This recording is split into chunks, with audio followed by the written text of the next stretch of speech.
Bem, meus irmãos, a paz do Senhor a todos. Deus abençoe a sua vida, você que está aí assistindo a este culto, né? Nós que ainda estamos transmitindo os cultos através dos nossos lares, mas em breve nós já estaremos na igreja. Nós cremos que Deus já está entrando com providência, não é mesmo? Então, provavelmente, se não for nesse final de semana que virá agora, né? Hoje é sábado, se não for no próximo final de semana, já no outro estaremos então com os cultos normalizados para a honra e glória do nome santo do Senhor. Amém? Nós nesta noite, irmãos, nós queremos falar de um assunto muito importante, que é justamente os princípios das dores, né? A palavra de Deus, ela nos mostra que Jesus, antes de morrer na cruz e antes de voltar à destra de Deus, ele deixou instruções, né, aos seus discípulos, e ali falou do princípio das dores antes de falar da grande tribulação. O escritor Mateus, ele fala muito bem disso no capítulo 24, e é neste texto que nós queremos meditar nesta noite. Mas antes de nós lermos a palavra de Deus, nós vamos orar para que Deus fale conosco, para que Deus fale contigo aí aonde você estiver, e no final, né, depois da palavra, nós vamos orar pedindo para que o Senhor nos abençoe a minha casa, a sua casa, a nossa igreja, a igreja que você também pertence, você que não faz parte da igreja Graça na Cruz, mas está nos assistindo. Que Deus abençoe também a sua igreja, o seu pastor, os seus líderes. Que Deus abençoe a todos, a sua família, em nome de Jesus. No final, então, nós oramos neste aspecto, mas antes vamos orar para que Deus fale conosco. Senhor Deus, Pai Celestial, em nome de Jesus, nós te louvamos e te agradecemos, porque o Senhor é um Deus bondoso e a sua destra está estendida para abençoar, ó Pai, as nossas vidas, para abençoar a nossa cidade, o nosso estado e o nosso país. Nós cremos, ó Deus, que o Senhor tem um olhar zeloso por cada um de nós. Nós que temos meditado na Tua Palavra, dia após dia, culto após culto, nós que estamos transmitindo a Palavra do Senhor, já falamos da Tua Palavra no sentido de que o Senhor cuida de nós, cuida da nossa vestimenta, cuida da nossa alimentação. Então nós cremos que o Senhor é um Deus zeloso para com as nossas vidas. E nesta noite o Senhor falará conosco também, mais uma vez, ó Pai, como tem falado, por intermédio da Tua Santa Palavra. Então nos conduza ao entendimento através da Tua Palavra e do Teu Santo Espírito, em nome de Jesus. Amém e amém. Então, só recordando, recentemente nós falamos daquele texto onde Jesus fala de que nós, né, os seres humanos, os filhos de Deus, aqueles que entregaram a vida ao Senhor, são mais importantes do que os pássaros e se vestem melhor, né, do que o lírio do campo, porque se Deus cuida deles, cuidará de nós também. Mas veja só que mesmo falando que Deus cuida de nós, e é assim que é mesmo, Ele cuida de nós vamos falar dos princípios das dores nesta noite, conforme nós já falamos em Mateus 24. Mas antes de nós falarmos deste texto, eu quero te dizer, meu irmão e minha irmã, que Deus ele continua tendo um olhar zeloso em meio às nossas vidas, mesmo em meio às dificuldades e os sinais, os prenúncios, né, os sinais, o prenúncio da vinda do Senhor Jesus. Então note que nós acreditamos sim nos sinais que Jesus, né, deixou na sua palavra, que iriam acontecer, sinais estes que apontariam para o arrebatamento da igreja, sinais que já estão acontecendo, sinais que acontecem sim, mas nós cremos que Deus, Ele nos sustenta e também nos livra, né, destes problemas, destas enfermidades, guerras, rumores de guerras. Nós cremos que Deus, embora haja cristãos em nações que estão em guerra, nós cremos que Deus tem cuidado deles. Embora haja cristãos em nações onde há fome, nós cremos que o Senhor alimenta aqueles que estão com fome, porque é bíblico, porque está na palavra, né? E Deus zela pela sua palavra para que se cumpra. Então note que Deus, Ele não vai nos tirar do meio do problema, mas vai nos livrar do problema, amém? Mas a gente vai passar por algumas coisas, como nós temos passado, né, nos últimos dias, por conta deste coronavírus que apareceu aí, né? Não apareceu do nada, né? Já existia um coronavírus, sofreu uma mutação genética, e aí o vírus, sofrendo essa mutação genética, ele começou a atingir os seres humanos, e as demais informações os irmãos já têm aí seguido, né, os jornais, as mídias, para entender um pouquinho melhor sobre isso. Mas vamos à palavra. Mateus 24, eu vou ler do 1 a seguir até o versículo 14, depois a gente fala do texto, amém?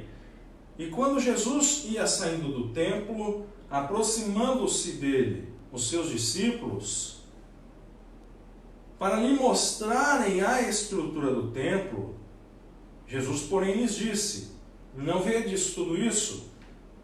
Não ficará aqui pedra sobre pedra que não seja derrubada. E estando assentado no Monte das Oliveiras, chegaram-se a ele os seus discípulos em particular, dizendo: dize-nos, quando serão estas coisas? E qual sinal haverá da tua vinda e do fim do mundo? Versículo 4, Jesus responde: acautelai-vos que ninguém vos engane, porque muitos virão em meu nome, dizendo: eu sou o Cristo, e enganarão a muitos. E ouvireis de guerras e de rumores de guerras. Olhai, não vos assusteis, porque é necessário que tudo isso aconteça, mas ainda não é o fim. Porquanto se levantará nação contra nação, reino contra reino, haverá fomes e pestes e terremotos em vários lugares. Mas todas estas coisas são os princípios das dores. Então vos hão de entregar para serdes atormentados, e matar-vos-ão, e sereis odiados de todas as nações por causa do meu nome. Neste tempo muitos serão escandalizados, e trair-se-ão uns aos outros, e uns aos outros se odiarão. E surgirão muitos falsos profetas, e enganarão a muitos. E por se multiplicar a iniquidade, o amor de muitos esfriará. Mas aquele, versículo 13, que perseverar até o fim, será salvo. E este evangelho do reino será pregado em todo o mundo, em testemunho a todas as nações, e então virá o fim. Amém? Glórias a Deus. Então note, os discípulos saindo do templo, naquela época, na época de Jesus, o templo ainda existia. Não era o templo de Salomão mais, porque o templo de Salomão fora destruído séculos antes da vinda de Jesus. Aí veio Herodes reconstruindo o templo e fazendo, inclusive, algumas, digamos assim, melhorias no sentido de ampliação. Então, o templo que Jesus conheceu, digamos assim, né, ali esteve no sentido de que ele encarnou, né, e veio para esta terra. Este templo da qual Jesus está falando, é o templo de Herodes. Um templo, inclusive, com muito mais pompa do que o templo de Salomão. Agora, veja só, que os discípulos, eles ficavam impressionados com a estrutura do templo. E às vezes nós olhamos algumas edificações e ficamos impressionados com a estrutura da edificação. Eu particularmente, há uns 15 anos atrás, quando eu era jovem, quando eu era adolescente, eu fui estudar em São Paulo, né? E sou daqui de Porto Ferreira, interior, e aqui em Porto Ferreira, na época, acho que só tinha um prédio, e olha lá ainda, né? Cheguei lá para estudar em São Paulo, olhava para todo lado aquele monte de prédio, né? Aqueles arranha-céus, aquilo lá é uma selva de pedra, não é mesmo? E eu fiquei impressionado com as edificações, ficava impressionado com tudo aquilo que eu estava vendo. E assim os discípulos ficavam impressionados com a estrutura do templo. Versículo de número 2, Jesus, aproveitando que eles estavam falando do templo, ele falou que aquele templo ele seria destruído. Por isso que ele fala que no versículo 2, vocês estão vendo tudo isso? Eu vou te falar uma coisa para vocês.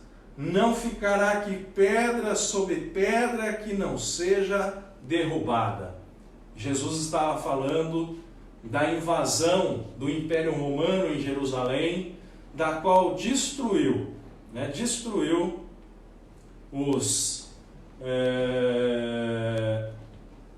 ali a cidade, atrapalhou a cidade e também acabou destruindo o templo.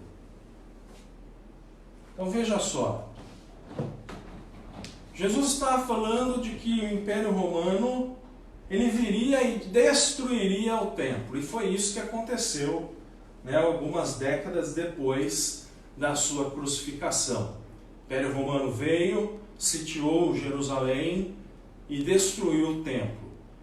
E o que restou do templo? Restou aquilo que nós conhecemos hoje como Muro das Lamentações. Já viu na televisão os judeus, eles perto de um muro, eles ficam fazendo assim? Esse é o Muro das Lamentações. Você já deve ter visto em algum jornal este muro. Talvez você não está lembrando do nome, mas é este muro. Lá as pessoas oram, os judeus oram. Alguns cristãos, quando vão visitar Jerusalém, eles colocam lá também a oração escrita, fazem orações ali, e este é a única coisa que sobrou daquilo que era conhecido como templo. Mas indo para o Monte das Oliveiras, Jesus ele foi indagado acerca da sua vinda, do seu retorno a esta terra. Foi indagado acerca do arrebatamento da igreja e foi também indagado acerca do fim do mundo. E estes assuntos, eles são de extrema relevância para as nossas vidas, porque nós cremos que logo, soar da última trombeta vai acontecer e o arrebatamento da igreja irá acontecer. O arrebatamento da igreja não vai demorar muito tempo, não vai ser amanhã, mas daqui a algum tempo acontecerá o arrebatamento da igreja.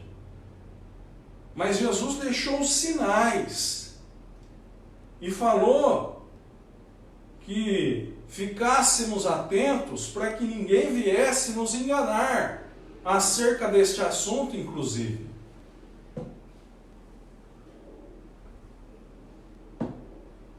Porque virá um falando uma coisa, virá outro falando outra, uma cultura fala uma coisa, outra cultura fala outra, e aí em meio à cultura entra também a religião.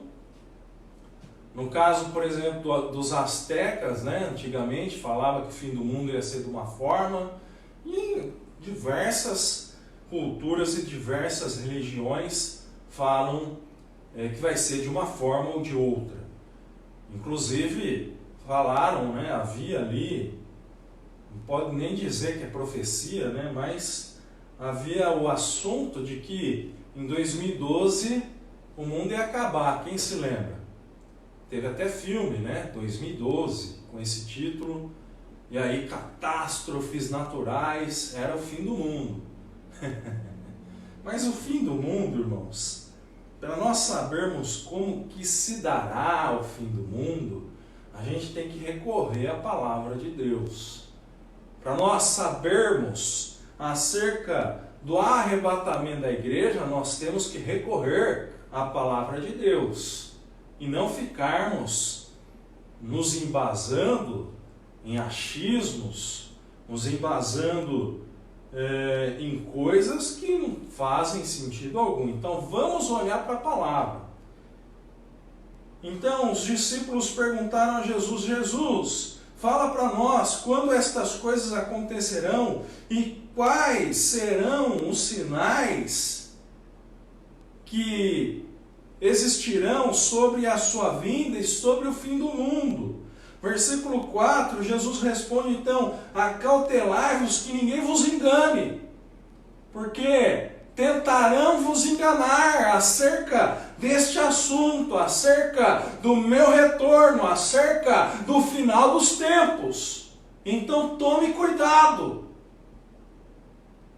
Acautelai-vos que ninguém vos engane. Então, olhe para o que eu vou falar nesta palavra, Jesus está falando. E vão tentar enganar vocês. Versículo de número 5. Muitos virão em meu nome dizendo: eu sou Cristo. E infelizmente a palavra diz que enganarão a muitos. Já vieram. Estão vindo. E virão. Muitos dizendo: eu sou Cristo. E enganarão a muitos.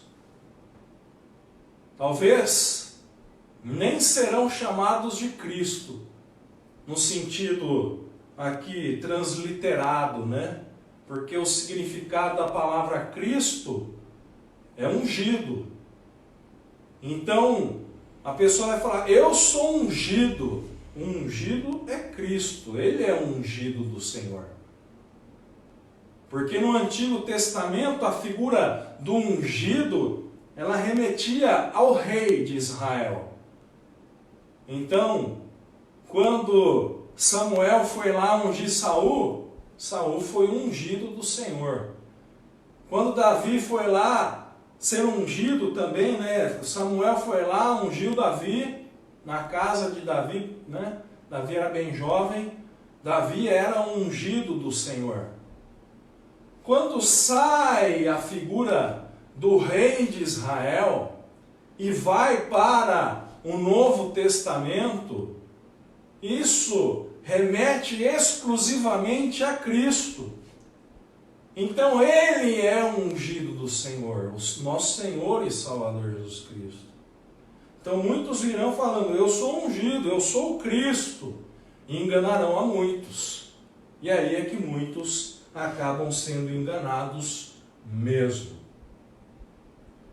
Versículo de número 6, aquele versículo muito conhecido: vocês ouvirão falar de guerras, rumores de guerras, olhai e não vos assusteis, porque é necessário que tudo isso aconteça, mas ainda não é o fim.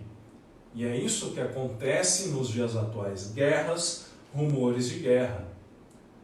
Então você veja, aquela guerra interminável que acontece na Síria, já faz muitos anos, se não me falha a memória, já faz até mais de uma década que está tendo uma guerra na Síria, na onde um defende um lado, outro defende o outro.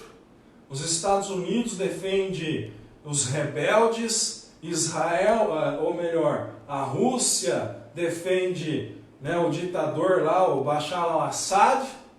Então tem uma guerra ali há muitos anos. E você vê que é uma guerra que envolve questões de países. Recentemente, né, aquele desconforto que houve entre Estados Unidos e Irã, rumor de guerra, eu achei até que Donald Trump ia apertar o botão lá. Não apertou. Deus segurou o dedo daquele homem. Mas uma hora Deus vai fazer com que ele aperte aquele botão. E aí vai acontecer uma guerra, né? Irã, como nós sabemos, é inimigo ferrenho de Israel. E todos os inimigos de Israel, eles serão abatidos pelo nosso Deus, não é mesmo? Nós vemos isso na palavra. Agora, é claro que as nações, elas serão contra Israel no momento em que o anticristo reinar. Aí é outra história. Aí Israel será cercado e aí vem Jesus e salva Israel. Mas em outros aspectos, os inimigos de Israel, Deus está com eles ainda. Amém? Então veja só. Ai meu Deus, guerra, não vos assusteis, a palavra está falando. É necessário que tudo isso aconteça, mas ainda não é o fim. Por quê? Versículo 7, ó. Se levantará nação contra nação, reino contra reino, haverá fomes e pestes e terremotos em vários lugares. Então você nota que nação se levantará contra nação. Por exemplo, coronavírus agora teve esse negócio de uma nação apontando a outra, não é? Porque começou lá na China, aí os Estados Unidos chamam um vírus de vírus chinês, a Organização Mundial de Saúde fala para não chamar de vírus chinês, fala para chamar de coronavírus, porque não é hora de achar culpado, é hora de resolver problema. Eu particularmente acho que o vírus é chinês mesmo, porque veio de lá, né? E teria que ser investigado mesmo para que isso não volte mais a acontecer, mas é bíblico, haverá pestes em vários lugares. Então, hora menos hora, daqui a pouco o coronavírus vai passar. Daqui a alguns anos vai vir outra coisa. Por quê? Porque em vários lugares haverá fome, haverá pestes, terremotos e tudo isso. Para quê? Para lembrar a igreja e o mundo que Cristo está voltando.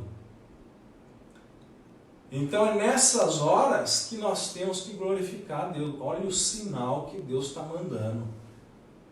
Deus está nos despertando para um novo avivamento pessoal, um novo avivamento ministerial, um novo avivamento congregacional, um novo avivamento denominacional. Deus está nos trazendo um novo avivamento antes do arrebatamento. Então, nós temos que glorificar e exaltar ao nome do Senhor, porque mesmo em meio a tudo isso, nós ainda somos privilegiados, nós ainda somos abençoados. O Brasil é privilegiadíssimo, né? Dizem até que Deus é brasileiro. Deus não é brasileiro coisa nenhuma, né? Mas eu acredito que Deus tem um olhar, um zelo especial para com o Brasil. O Brasil esteve debaixo de oração durante muitos séculos. A Europa, né, o berço da reforma protestante, orando pelo Brasil, pela América Latina, durante muito tempo. Então o Brasil coberto de oração, e nós nesta época devemos também nos levantar em oração, clamando ao Senhor graça e misericórdia para com as nossas vidas, para com a vida dos nossos irmãos, das nossas irmãs, dos nossos vizinhos, da nossa cidade, daqueles que estão desempregados, daqueles que estão passando fome. Deus tem misericórdia, e principalmente destes. Porque Deus é Deus de misericórdia, Ele vai mandar os sinais, mas também vai ouvir o nosso clamor, a nossa oração. Louvado e engrandecido é o nome santo do Senhor.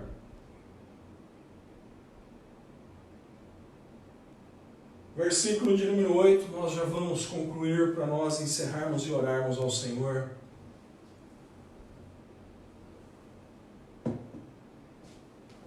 Versículo de número 8.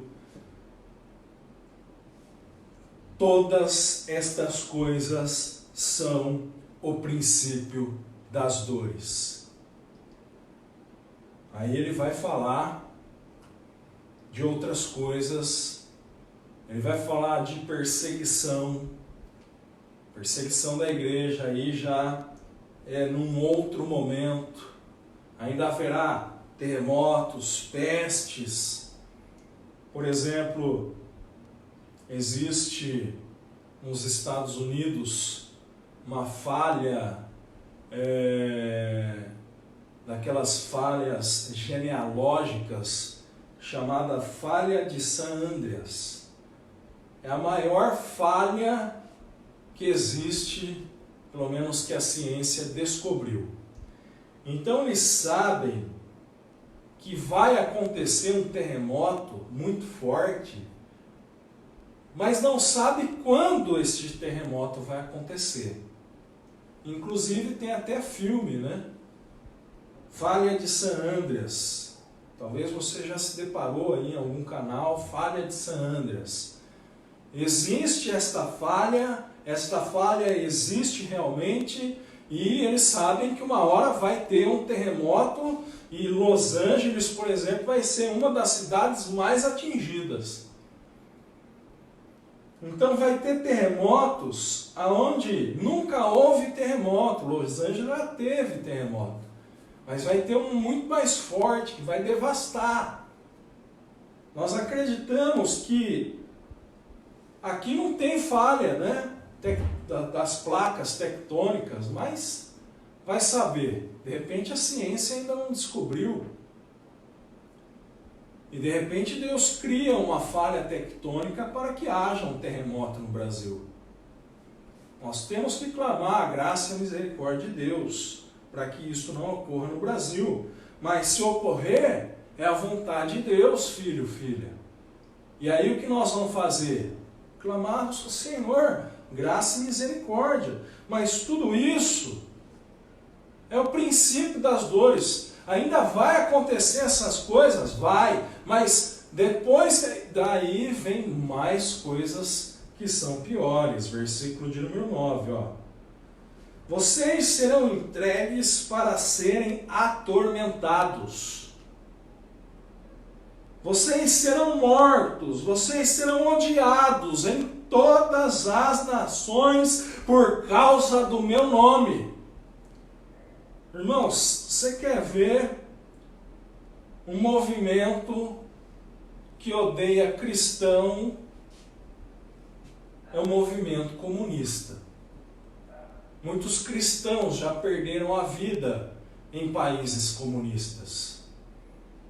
Lá nos países da cortina de ferro, né? Quando existia a União Soviética, muitos cristãos deram a vida para que o Evangelho chegasse àquelas nações.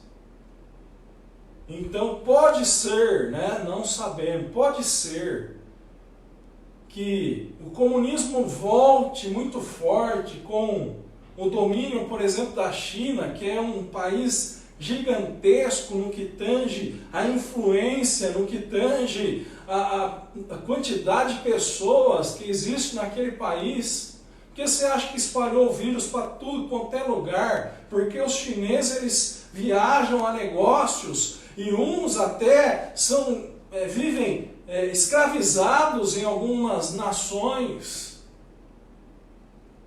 Trabalham como se fossem escravos, mão de obra barata. Então pode ser que sim, pode ser que não, mas vai acontecer uma perseguição, né, e as nações todas odiarão os cristãos e eles serão então atormentados, serão mortos por causa do nome do Senhor Jesus Cristo. Nós seremos odiados. A igreja será odiada. Ainda há locais, por exemplo, a Coreia do Norte, que também é comunista, que lá cristão é morto. Há relatos de campos de concentração na China, que é um país de cristãos, de pessoas de outras religiões. Que diz que a religião é o ópio do povo, né? Mas vamos lá, vamos ver o que mais acontecerá. Versículo número 11: surgirão muitos falsos profetas, enganarão a muitos. Não, você acha que hoje existe muito falso profeta?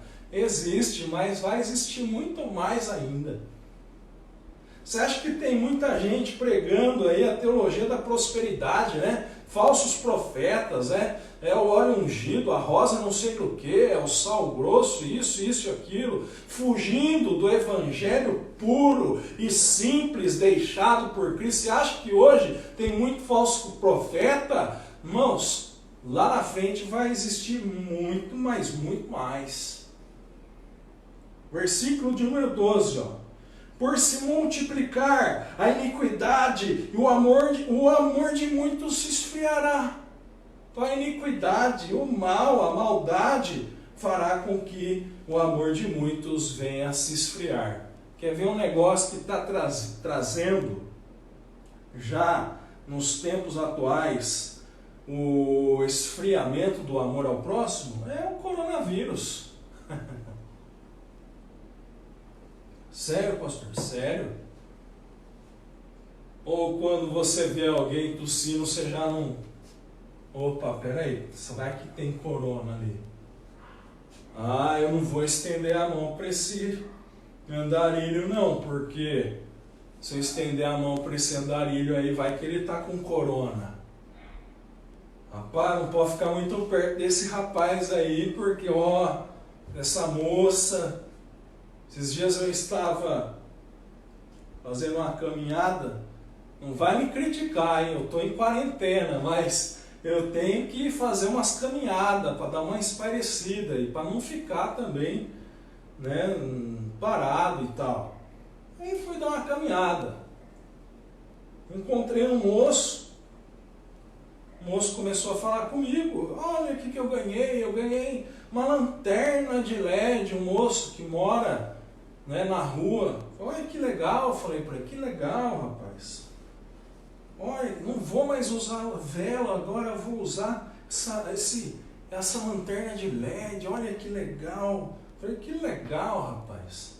Viu, como é que eu sempre pergunto, né, quando eu tenho oportunidade, por que a pessoa está na rua, o que aconteceu, né, da onde veio, se é daqui, para onde vai, eu tenho sempre essa... Perguntei para ele, falou, eu estou morando aqui e tal. Sei onde é, sei. Então, porque eu sou usuário de crack e tal. Falei, você é usuário de crack? Pera aí que nós vamos orar aqui. Irmãos, no meio da rua, orando. Orei por ele. Né? Muito obrigado pela oração, tal. E ele com pedra de crack no bolso, ele falou para mim. Não, vamos orar agora, vamos orar. Oramos, né, cumprimentei e foi embora. Foi, né, para onde ele estava ali morando. Então, nós não podemos deixar estas coisas atrapalhar a nossa empatia para com o próximo, o nosso amor para com o próximo. Nós precisamos ficar atentos, porque isso pode ser uma armadilha do diabo para já esfriar o amor de um para com o outro. A gente tem que ficar atento, tem que ficar, sabe? Mas a iniquidade, a maldade, então, ela proporcionará que o amor de muitos venha a se esfriar. Versículo de número 13. Mas aquele que perseverar até o fim, esse será salvo. Então veja só. Para nós sermos salvos, irmãos, salvação, ela é dom de Deus, ela é favor imerecido, ela é mediante a fé em Cristo. Mas você nota que a palavra, ao mesmo tempo, diz que nós precisamos perseverar, porque a corrupção do gênero humano, né? A corrupção que houve no Jardim do Éden, ela gerou o pecado original e a depravação total da humanidade. Portanto, nós somos tendenciosos a pecar, e se nós não perseverarmos, a gente vai querer ficar no pecado. Mas se nós perseverarmos na igreja, em oração, em comunhão, em buscar ao Senhor, nós seremos salvos mediante a fé em Cristo. Versículo de número 14, para nós encerrarmos: e este evangelho do reino será pregado em todo o mundo, em testemunho a todas as nações, e então virá o fim. Note uma coisa. Há alguns que entendem que existe, ou existe, melhor dizendo, dois evangelhos. Um, que é o evangelho do reino, que foi pregado aos judeus, e os judeus, rejeitando a Cristo, trouxe o evangelho da graça. E este evangelho da graça é este que nós conhecemos. E o evangelho do reino voltará a ser pregado pelas duas testemunhas em Israel, né, na grande tribulação, para que eles se convertam. Eu não tenho esta visão teológica e esta visão doutrinária, não tenho. Por quê?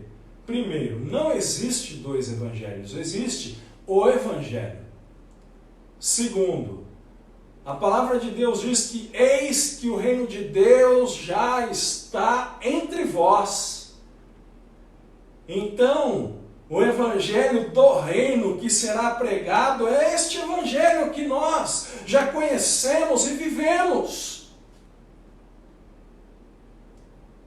Você pode chamar ele de evangelho da graça, pode chamar ele de evangelho do reino, mas são o mesmo evangelho. E ele será pregado em todas as nações, aí virá o fim, aí virá o arrebatamento, louvado e engrandecido ao nome santo do Senhor. Mas eu quero te dizer que nós já estamos vivendo o final, os últimos dias, né, da igreja na terra. Sinais, né, o prenúncio, tudo isso aponta para Jesus. Então eu quero te convidar nesta noite, para que você, juntamente comigo, venha ter mais fé neste evangelho. Para que você venha ter mais fé neste Cristo.